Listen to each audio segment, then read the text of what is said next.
And this is what self-storage industry went through for the last 10 years. It was growth at all costs, consolidation, growth, everything else. Everyone could do that without focusing on, I think, even a lot of the basics, because occupancy was so high, meaning that the market rewarded them for external growth at the lack of needing to do anything internally. What we're seeing now is the companies are looking back internally because the growth of occupancy and rents are not given to you by the market. This is causing huge turmoil in the market for people that have never even operated in an environment where that existed. They've only existed in times that the market handed them 100% occupancy, rising rates at 15%. And when things turn and it gets hard, that's when the value's actually there. When we look at today, the consolidation that has gone on, self-storage is going to go through a next phase of consolidation and growth, right? That's really exciting.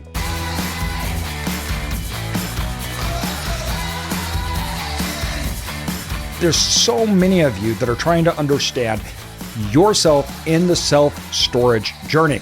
Now, the thing is, though, it's important to have the context to how you are operating and where you are at in your own journey within self-storage. In the grander scheme of things, where is self-storage at? That plays a very important role to your opportunities, dangers, and how this industry has transformed. That's why we have one of our top 10 episodes ever listened to, and it was exactly covering that. The evolution of storage, especially over the last 10 years. And we really look at where that puts us today. That defines the opportunities in the space, understands what's changed and what's important. So one of our most listened to episodes ever, and one of the most important. So enjoy, everybody. Welcome, everybody, to Self-Storage Income. And today is the first day that Connor's back from Hawaii. Yes. Welcome back. Thanks, guys. Yeah, no, it's awesome to be back. Had a ton of fun with the family and kids out there, and just soaked up the sun, went around, saw a bunch of sights, and ate way too much food. And it was fantastic. Yeah, I couldn't ask for anything better. But no, I'm happy to be back and excited to dive into this topic today. And it's a really important topic, whether you're starting out or you're scaling. I know it's been one of those things that we've been constantly figuring out as we're going, and I'm sure there's going to be changes. There's always going to be something to deal with as you scale and grow. There's things that come out, whether it's skeletons in the closet, or there's new process, or you try something and it doesn't work and you have to revert to something else and try something new. So I'm really excited to dive into this, talk a little bit to it, and we're living it every day, and so it's a good subject to talk about, man. So. Outside of that, but no, outside of the topic today, we've got a really exciting announcement. You want to let them know? That's right. Growing Wealth in Self-Storage 2.0. And it's huge. So, it's as of now, it's twice the size, even after cutting things out for the last book. And I the first thing is why the 2.0, why the new one? Well, when I wrote the other one pre-COVID, pre-everything else, and the last 5 years, the self-storage has changed. And to be honest too, so have we. You better have if you were in self-storage. And I had a lot of things that I didn't include in the last one. And I've spent years now, as that book was released and it gained so much popularity, and I got the feedback from people that were like, oh, I'd love to know this. And then on the podcast, we can see which episodes do good. I know the YouTube videos, we can see. So then I know subject matter that you all want to know more about. So then we took and said, all right, first and foremost, we needed to make a new book just to address simply the changes. That alone was important. But then I had so much more that I wanted to tell people that I'm like, because when you write a book, there's no way. So even when I wrote my last one, I'm like, I could write that book. It could have been 10 times the size. So I'm picking, right? I'm picking what I want to put in there and what I don't. And even in this book, I could write 3 more books on the subject, as everyone that listens to this podcast all the time knows, right? So for me, it was like, it was my wish list of everything that I want people in self-storage to know, understand. Underwriting, market analysis. We have a whole host of new case studies, how things played out, interest rates today. To think of the economic landscape today compared to 5 years ago is pretty wild. I mean, it is insane. Yeah. It's insane to think of the world we're living in today versus just 5 years ago. I mean, it's just totally different. I would have never in a million years comprehended the changes. No. I mean, from a technological standpoint, from an economic standpoint, geopolitical standpoint, like, I mean, every single aspect of life today. Yeah. COVID rocked everything. Yeah. And it did obviously with self-storage as well. And a lot of that is good. Some of it's bad. And I think it left, most importantly, a lot of people saying, how do I work within this new environment? And what's happening and what's going to happen moving forward, and how do I work within it? So we've included multiple new chapters, data, and how to. I mean, I loved that I got to just say, I get to now talk about this, and we get to show this, the case studies and the applicable numbers and how you do things and how it plays out. I obviously love sharing this stuff, and I'm really, really excited about it. Really excited about it. It's taken a huge portion of my life, trying to put all these things in. And the process of taking things out is almost just as big, because if it was for me, I just want everything. But I'm excited. I'm really, really excited about it. Along with the information, data, and stuff we talked about, it's been really good for us as we've gone through our company and our growth, and as we've changed, and to look back at how we're structured, how it's different, and how it's changed along the way. Because that's just today's topic is our company. So how we've built our company and why. So like looking back, if I was starting out, understanding that journey, that path, and seeing today, right, connecting those dots, that helps me understand the future. And I really want to share that with other people, because I didn't have that when we got started. And that made for years, I think, of wasted time, lost gains and opportunities. So I hope that everybody, you can look at this and see, and it should help you have an understanding of what you're trying to build or doing, and how to use those things on your own journey.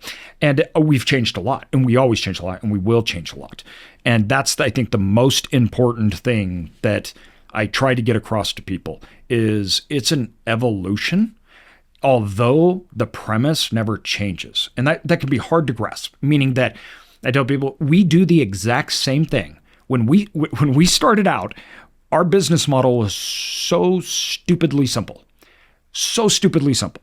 We bought an asset in a good location that we thought was a good location, and that mentally meant a good location like on a street, right? Not so much the market or the city.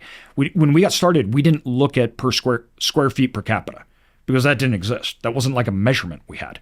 So we didn't even look at it. So we found a location good. Then we said, okay, here's what we're going to do. We are going to first make sure people pay their bills. Second, we're going to answer the phone. And we may even raise rates. And then third, right, we are going to market, and so then we can raise rates. I mean, that was it. And I think what a lot of people don't understand is that model actually still works. There's so many locations throughout the United States where that model works well. Yeah. Technology is the name of the game, and how you operate your facility and the efficiency at which you can operate will depend on the technology you use. Your property management system, what it allows you to do, and what you have access will determine the outcome of how that facility performs. That's why we go with Tenant Inc. with their product Hummingbird, because they are the best in class when dealing with automation, when dealing with move-ins, customer acquisition process, improving my online acquisition process. They are bar none the best. So if you are looking to automate your facility or operate it in a best in class way, make sure you guys are looking at Tenant Inc. and their product Hummingbird. The link is in the description. Well, I mean, you look at the first time investor all the way up to largest private equity firms in the world. That is what they do. They buy something that they understand the intrinsic value of. They improve it operationally. They manage it. I mean, it's literally all of the same fundamentals. It's the same fundamentals. And so it's like we start there and then we expand. And when I was putting together the second book, it was built upon this principle. All right, here is the fundamental, the basics. I want to write a book that can go deep as much as you want and learn about it, but it still applies to the same. As opposed to getting overwhelmed that the more the information that may even go deeper is you can use it, and you can use it all along your journey. As in, all right, I get what I'm doing, the premise. Now let's open it up and see the tools to do that thing, right? Here's the examples. Here's how I can learn from it.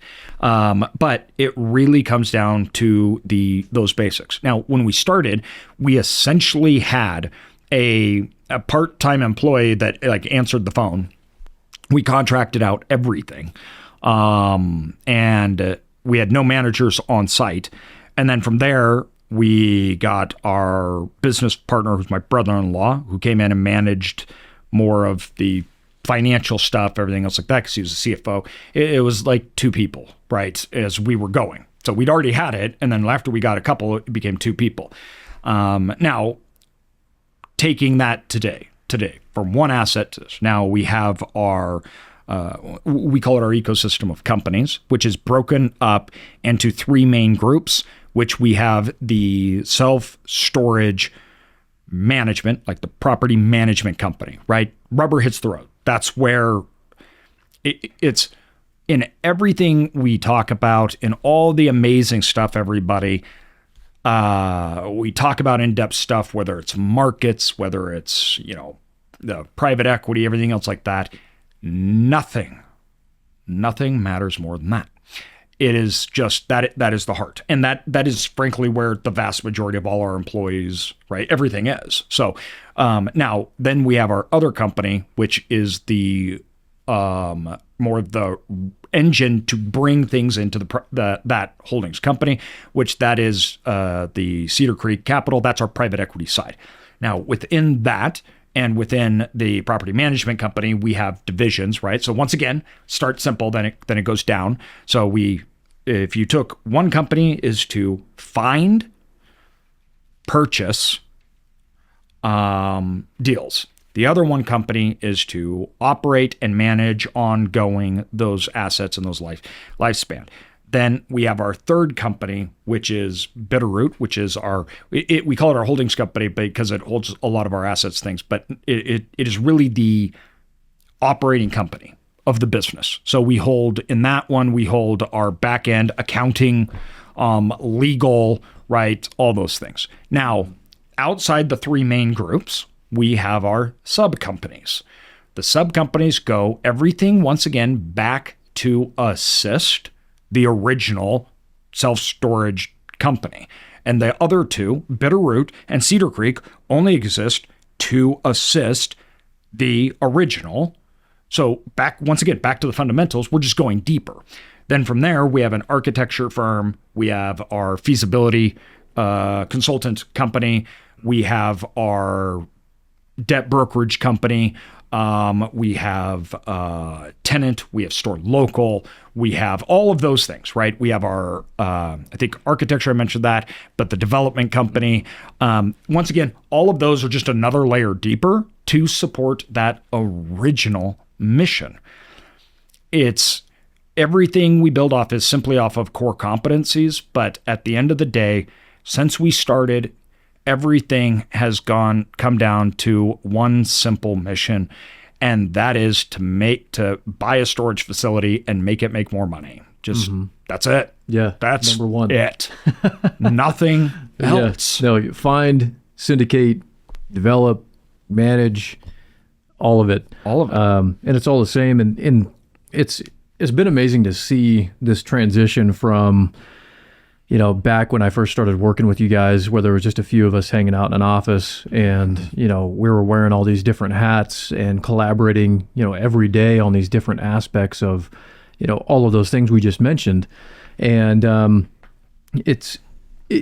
need arises because it might sound, especially if you're just starting out, it might sound insane. And don't think that you have to start this holdings company and you have to start these different companies and all these other things to manage all this. This is like the progression. We're to a stage where it's born out of necessity. Yes. To have these different companies and to have these different functionalities of personnel and the companies themselves and their functions and what they do. Because we had a scenario where we had all the people, just a few of us wearing all these different hats, and we could collaborate every day. Yeah. With the bandwidth that we had, everything was fine. Everything worked great. What happened was, as we began to scale and grow with facilities, with opportunities, with capital, with syndicating, and all these different aspects that we brought in, we found out that there were a lot of things that we kept missing. There were things that we weren't as efficient as we could be. We weren't as good as we could be. Yeah, we were making it, but we weren't where we wanted to be and where we could be for ourselves, for our team, for investors. And we really took a step back, especially last year or so, and really began to evaluate how the companies were structured, who was doing what, really refining people's job descriptions, really refining what function it was that each business was doing.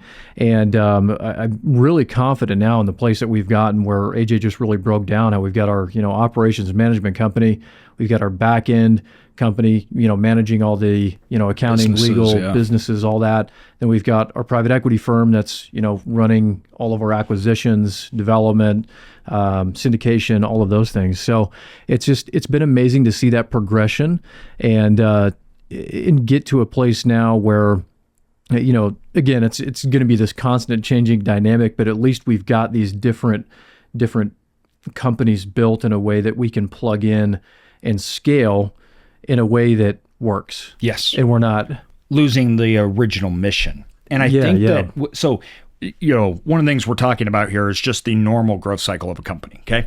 So companies go through expansions, right? And then you're getting it while the getting's good. So you're overwhelmed by growth. And what Connor mentioned, I think, is a really important important point that you need to realize. When you start out, let's say it's you or a partner, or maybe you have a part-time person, or maybe you don't have anybody, you're wearing like 10 hats. That works when you have one little property.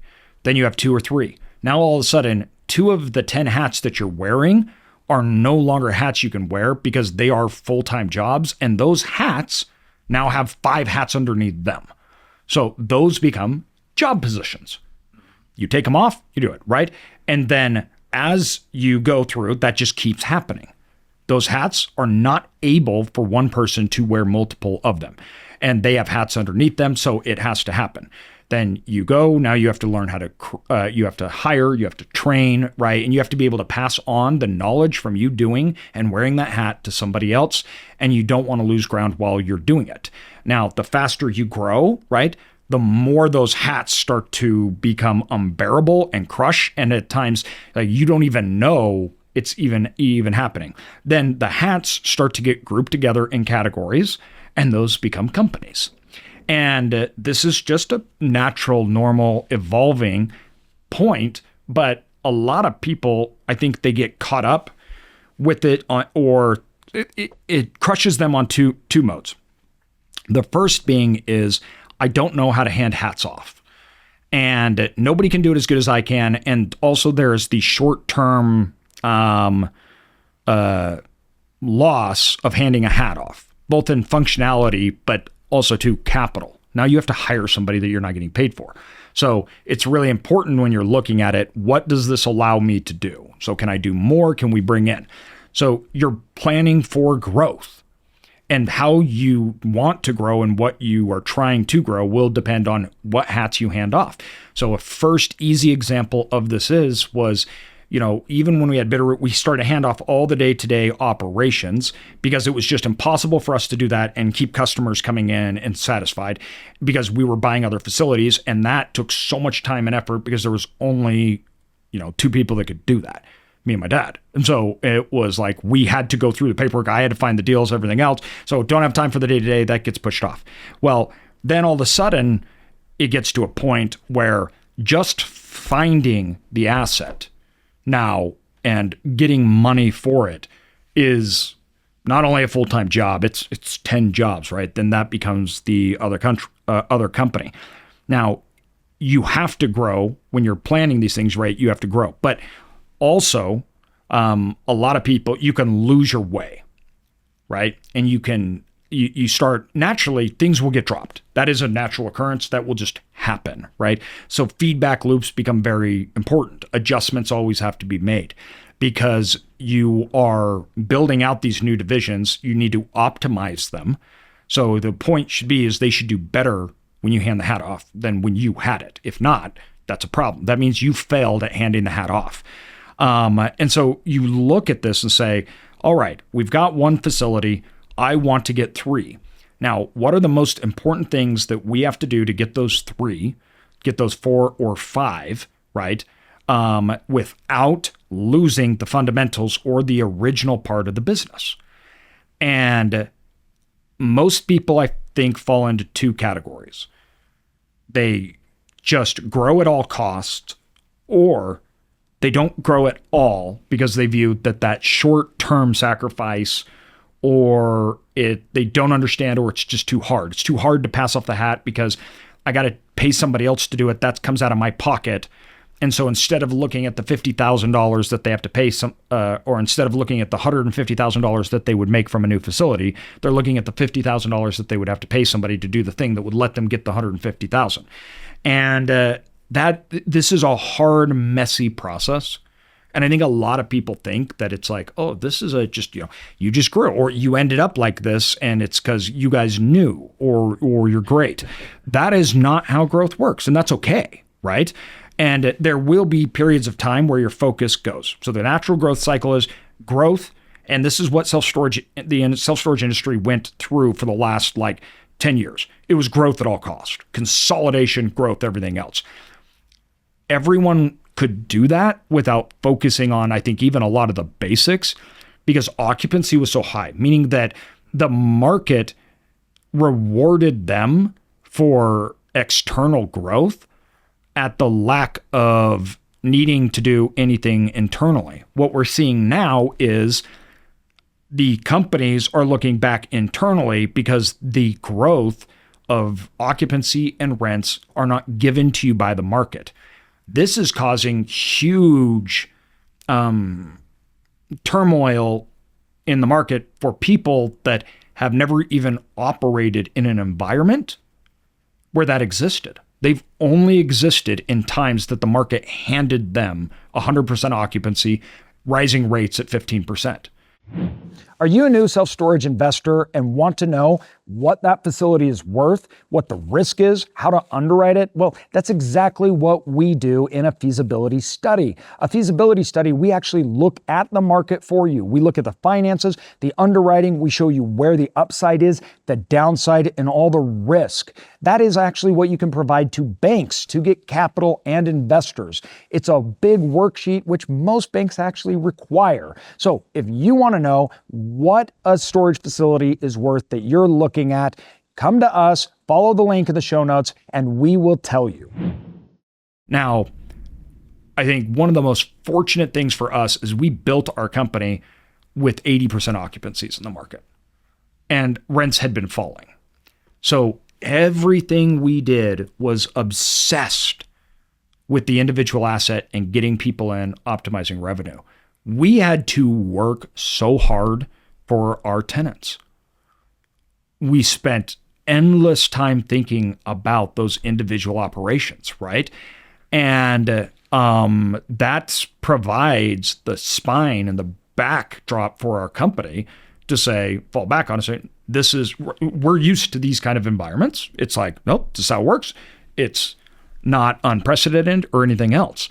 And a lot of people that have been in mass growth mode are trying to fall back on something that's not there. You cannot lose the fundamentals for growth. It works when the market gives it to you for free, but the market will make you pay a heavy price for it later on. And that price that other people will pay is opportunity, right, for others. And so it's when we look at today, the consolidation that has gone on, self-storage is going to go through a next phase of consolidation and growth, right? And that's really exciting. And self-storage companies are changing, and how they operate are changing to look back and focus on how do we scale, and how do you scale in a time when it's more like a historical average. It's not markets are just going straight up and everything else.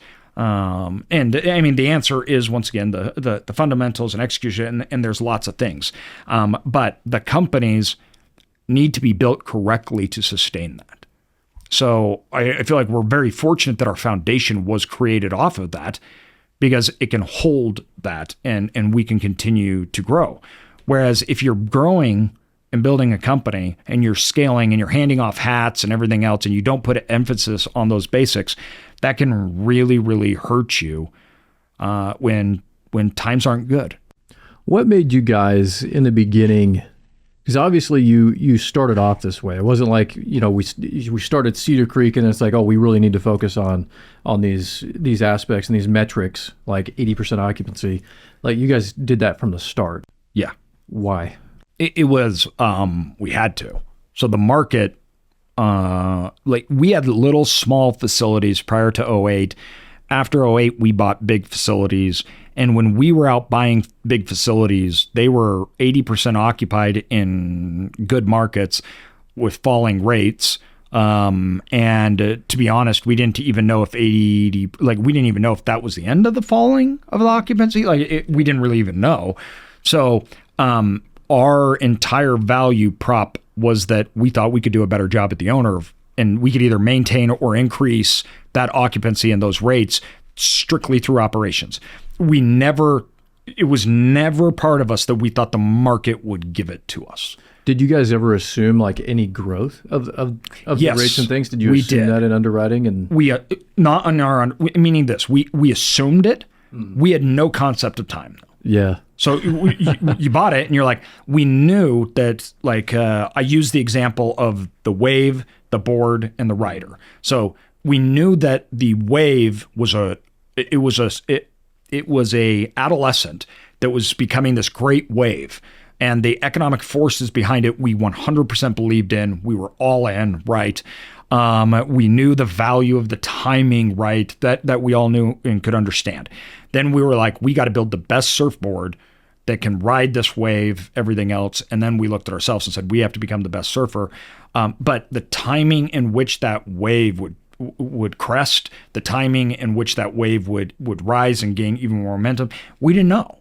We didn't know if we would be in a crappy market for 3 years, 5 years. We didn't know. So it was like, we're going to focus on those fundamentals. We will be the best that we can be. Mm-hmm. When the wave picks up, we'll ride it. Good to go. What made you guys, when you saw, because I feel like there's a lot of people out there that they would see falling rates, they would see, 80% is good occupancy, but they would see these metrics that I think a lot of times would lead people to think like, oh, that's either the market's not growing or there's problems there. Like, oh, I'm not gonna invest in storage right now because, rates are falling. Like, there's no growth. Was there any thought to that, or were you guys just recognizing that there was this wave, there was that opportunity then? There was. When we were buying big deals, we were the only people even that were at the buying table. Yeah. So we weren't competing with other people to buy deals. And the reason being is because for the most part, it was, the market, so everybody, it was really dumb to be buying anything. So it was like, well, quote unquote, air quotes, dumb. Yeah. Right? People look back on it. I say this all the time because people look back and say, oh, well, if I could go back to those times and buy facilities at that time, occupancy, where I would have bought everything. No, you wouldn't have. You don't understand how scary it was. You don't understand how the future was so unknown. No concept, right? No one had any idea. Even like we thought that the wave would pick up, but we had never seen cap rates at, sub for our markets, 8 cap. We'd never even seen that before. So there was we never underwrote for anything below an 8 cap.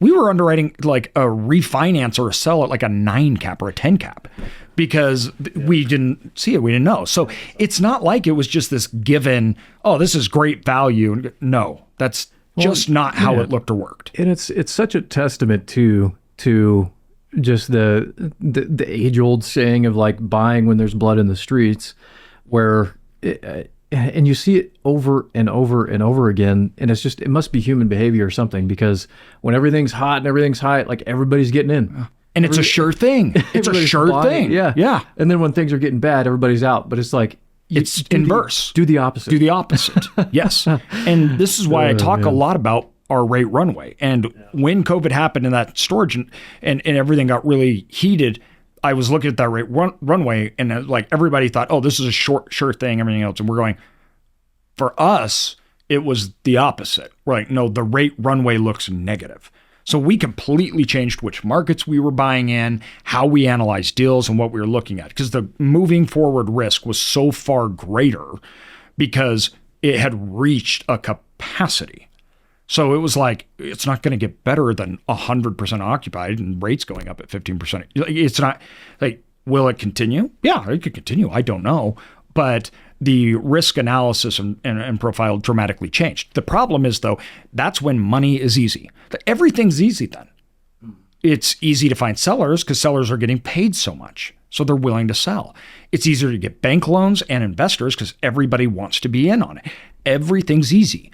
Everybody's showing massive increase in value, massive income or rates increasing. And when things turn and it gets hard, right? That's when the value's actually there. That's when the rate runway flips and now it's moving forward, not backwards. Mm-hmm. And this is a really hard thing because one, you're dealing with a known, which is it's good and it's known. We can see it today. It's good. The other one is dealing with a known that is, it's not as good, or it's when we started, it's bad. Today, it's not bad, right? But then it was bad. But today, it's not bad, but it's also not good. And people are unknown about then, okay, well, how will the future play out? We don't know. So it can always get worse, right? So it's easy to say to be a contrarian, but it's really hard to do. Mm-hmm. And you have to convince other people. Money dries up. You have to work way harder, right? And I think that for us, it's easier because we went through it. So we knew, we had to work way harder, but that paid off, right? If you've never been through it, mm-hmm. It's like, am I doing the right thing? Should I even be doing this at all? And this is a lot of work. And then you give up, you stop, right? Because it's every aspect of putting a deal together, finding deals, getting sellers to sell to you, right? It just all becomes harder and more unknown. So I'm increasing work. I'm increasing the odds of things getting worse. And all of a sudden you're looking at it going mentally, right? Emotionally, is this a good idea? But once again, when we look at it, we know how economics, we know how market works. We know it's the opposite. That when mentally, when you're looking at things and things are great and emotionally you feel great about it, is always the time when it's actually not. Right. But when it seems like it's not. that's just really hard to do. Yeah. And I think that if you're starting out today, and I said this all the time, if you're starting out today buying, or you're expanding and trying to grow a portfolio, you're going to build a better company. You will build a better company. I mean, look at all the companies that are the biggest companies in the world and how many of them came out of recession. It's like 85%. Why? Because they built it right, because they had to. When the market gave people returns, they didn't build a strong company with a strong foundation because they didn't have to, right? Those usually have a hard time lasting. So this is the best time to be building. It's the best time to be buying, right? Does that mean that everything's just going to shoot back up? No, but it's not supposed to. That's not part of it, right? And so if you build to basics, if you take that funnel back down and build your company, build your operations and everything based upon those basics, looking at every door, finding every customer, doing everything you need to do to fill up and maximize rates, and making sure that all of the basics are firing on all cylinders, right? You're gonna be better off. Mm-hmm. No, couldn't have said it better. You know, one of the things that has happened is it was so good in storage for so long that a lot of people that got in, they don't even know. Meaning like, okay, now we have this problem, which we're going to answer a few questions here from like our community. The number one question that I get from people today, how do I fill up? How do I fill up? Mm-hmm. They've never had this problem before. Yeah. Right. And it's, first of all, we try to tell people that if you're hearing a negative narrative, occupancies are still not back down to what a normal would be. They're still higher than a normal. Yeah. So it's not like this is a problem even, yeah, right? Exactly. So it's all perception, right? Mm-hmm. If we got to a point where occupancies were really lower, but you're talking about an average of an 86% occupancy. The problem is everybody's thinking of it off a 96% occupancy. So it changes the way they view it. And I need to fill up and, everything else. And that can be very troubling to people. But for sure, if you've never been through it, you don't know how to operate in that or take advantage of it. Right. And so we hope that we can help people through this podcast and know here's how you take advantage of it, right? Here's the things that you do. It's why we get on here. It's what we're talking about. It's how you find opportunities, seller financing, right? It is so that you can perform well during this time and you can grow during this time, because it will hyper speed your growth in the future. For sure. No, it really will. And not only that average occupancy is huge, but and you're talking lease up too, the time frames in which people are expecting to lease up. Whether it's a new development or an expansion, whether it's events or like you're saying, people reaching out to you. I've had people ask me the same thing, like, "Oh man, I'm only filled up X amount," and I'm like, "Cool. Like, when did you guys open?" And they're like, "Oh, well, we opened like 30 days ago," and I'm like, "You're good. You're good. Like, yeah, like, you're fine." A lot of people were so shocked when occupancy went down so much in the fall and winter, and we're like, this is seasonality. This is actually what happens. This is totally normal. Yeah. Right. Yeah. Like, this isn't bad. This has gone on for every single year since self-storage has been in existence outside the last 3 or 4 years. But it was crazy to see the reaction from a lot of people that were new. It was like, what's happening? Well, even the quote unquote experts that were out there that had just gotten into the industry. And I think you talked about there was somebody that had a feasibility study that was talking about leasing up a facility in 3 months or something like that. That was like crazy. Had it in there. Couldn't even believe it. Had it in, submitted it. It was a paid for big one. And they literally, it was a 6-month fill up. And it's things got a little out of whack. Be careful on who you guys trust out there. Yeah. Work through referral only. That's right. People that you trust to advise you. But like AJ talked about, and this is a perfect segue into some of the questions that we got from comments on YouTube and social media. No, it's from our self-storage community. So our Facebook group. Yep, it's for self-storage income community. Correction. We have all the people. Yeah, we have everybody submit from our community.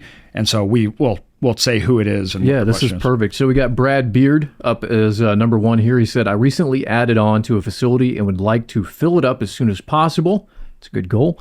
"Does anyone have any tips for lease up, like advertising, SEO, promotions, etc.? I tried a company and was not happy at all." the company he's talking about is a referral-based company, essentially online, Yes. to where they'll send you leads. So you They're can list like your facility on there. aggregators like Travelocity, things Yes. like that, Yeah, yeah. that do that. So A good way to put it. Yep. So let's dive into this one first.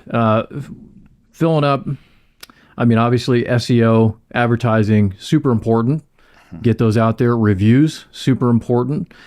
Getting on those even if, this is another thing too, in getting on those aggregators, like we were just talking about, getting the profiles for your facilities set up properly is huge.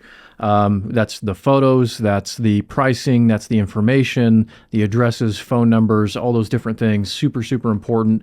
And then getting all of the, you guys should look up like citations as well, and dive into how those affect your ranking on YouTube, or not on YouTube, on Google.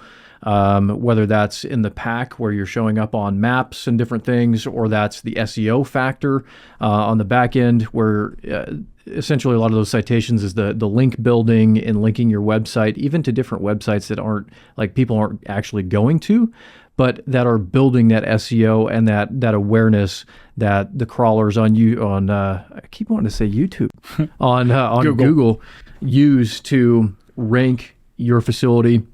So that's all super huge. And then, I mean, customer service is a big one. Yeah. That's one we see a lot, is just being able to treat the customers you do have really, really well. It's easier to keep a customer, and it's easier to close a prospect customer than it is to find a new one. For sure. And for sure. I think that, Connor's talking about something really, not really important. I mean, just one of the most important things ever, and that's your on-site location. So you have your physical location, but you have your, not on-site, online location. The online location is just as important as your physical location. I'm not kidding when I say that. It is just as important. And so all the things that you need to do to a physical location, you have everyday checklists that our managers go through. You want to make sure that the roads are working, the gates are opening and operating, that the units look good, that everything's, all the things that we know because you can see it. But people don't take the same approach to their online location. And that, once again, one of the reasons is we were spoiled for a long time and people let that lag. So everything Connor mentioned is 100%. Your online location needs to spend as much time, energy, everything. It's just as important as your physical location today. Well, then how are you tracking and managing the leads that are coming in, whether it's from a third party or it's people calling your facility?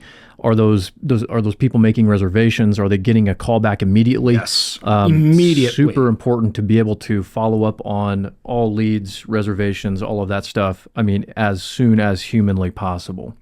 Is there anything else you want to add to that? Just that the process in which your customer goes to rent from you online, make sure that that's all smooth and you understand it. And then, like Connor said, following up on it. This is not a build it and they will come. This is an everyday active customer capturing. And if something goes wrong in that process, online things, the whole thing breaks down. Mm-hmm. That's a really good point. And just that customer acquisition process that they go through, make sure that sales process is as simple as possible. Good stuff. Next up, we've got Ethan. I'm going to butcher the last name probably here, but it's Lahav. Finding competitor occupancy. Hi, everyone. AJ Osborne talks a lot about finding competitors' occupancy. I am curious to know which methods and tools you use in order to evaluate this. Also, if there is a webinar that shows how to actually go about this, I'd be happy if you can share because I haven't seen in the course library. Thanks again. First and foremost, go and ask them. That's my, I'm right there with you, man. Yeah. There's lots of tools, things like that. But honestly, nothing beats good old fashioned knocking doors, calling people, getting to know your location, your city, and talking to managers and owners. Just secret shopping. I mean, nothing beats secret shopping. There's no tool out there. There's nothing. I agree. I think it's even at our level. I mean, we're still, minnows in the pond, so to speak. But even at our level, we secret shopping is priority. Yes. And we definitely hit the pavement. And the other thing too, one of the things I actually done a lot of the secret shopping, but recently I actually ended up was calling facilities in one of the markets that we're in, and was just straight up asking like, "Hey, are you guys the owner? Are you just the manager? Work with this company. We own and operate a ton of storage. We're in the area too. Like, what are you guys seeing as far as occupancy? Like, what units are doing great? What aren't?" And like 5 out of the 6 people I called, there was one person that it was like a manager that they were like, "Oh, you're going to have to talk to the owner. I don't, they just weren't sure if they could probably share the information, whatever." But literally 5 out of the 6 people I talked to were like, "Oh yeah, our occupancy is like sitting here. I've been working at this facility for the past 5 years, and the owners are doing this and that." Like, I mean, just total open book. Absolutely. Total open book. That's the best thing about storage is, storage, we all succeed together. The reason why we tell all our secrets on this podcast, the reason why I go speak, the reason why I write books is because a rising tide lifts all ships. If I'm in my market and somebody's failing, that doesn't mean I'm doing good. Exactly. It hurts everyone. So I think people are open and we all want to maximize our occupancy. Don't have a limited mindset about it and go be open and share. And if you're asking and sharing, share back. Yeah, so if they're sharing with you, let them know what you're seeing too. Don't be a take. It's work together. Work with other people. And I agree, Connor. I'll go up and just say, "Hey, what are you seeing in the market? How are you doing?" And then we sit and just talk. They're like, "Man, yeah, our 10 by 10s are just getting hammered. Like, we can't fill them up. We're having to drop rates. But then at the same token, our 5 by 5s and our 10 by 20s are killing it." And I'm like, well, that's funny because we're seeing something different or we're seeing the same, right? That is the most valuable approach and thing you can get. For sure. Totally agree. So go hit the pavement, go out there, secret shop, ask them what units are available, not, all that good jazz. Next question we've got is from Stefan Gaspar. "Hi, AJ. In your seller finance webinar, you noted that banks don't care if the approximate 30% equity requirement is coming in the form of a second from the seller. I spoke with Live Oak Bank recently, and they noted that their credit team doesn't like seller finance seconds and that they count as equity. Could you expand on your experience with Live Oak Bank and other lenders on this scenario? Thank you." Yeah, so I'm not going to comment to Live Oak Bank, but we can just say this right now. All banks have a problem with everything right now. So it doesn't matter. They got a problem with it. Like we are not in the same world that we were a year ago with the banking. And where local banks and credit unions, we had a lot of luck getting, really creative, things like that. The reality is today, guys, that banks I can't tell you what bank to go to. I can't even tell you what they'll do because we don't even know. There's a lot going on behind the scene with banks. Some banks are struggling. Others are fine. And they obviously are not going to tell you that. Mm-hmm. So we don't know, right? And some banks have flat out come out and said, "We will not invest in this asset class anymore. We're not doing development anymore. We want more down." They're all taking twice as long. They're all more nervous. Mm-hmm. So the easy answer to this would be to make up a lot of stuff. But the honest answer is, I really don't know right now. And we'll keep you guys updated as we're seeing it. Development deals are hard, really hard right now to get funded. Acquisitions, they want to see historical. And they also want to know, what are we going after if things go wrong? They're just being way more conservative and they're not being lenient.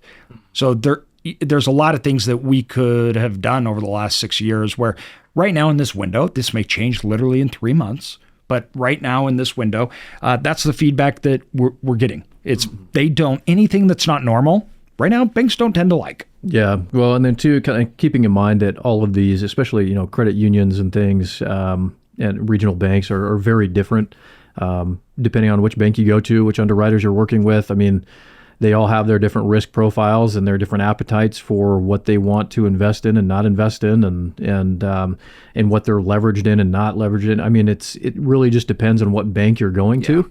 So if you're working with a bank that's not liking the terms that you're wanting to find or get, then maybe you get a different bank. The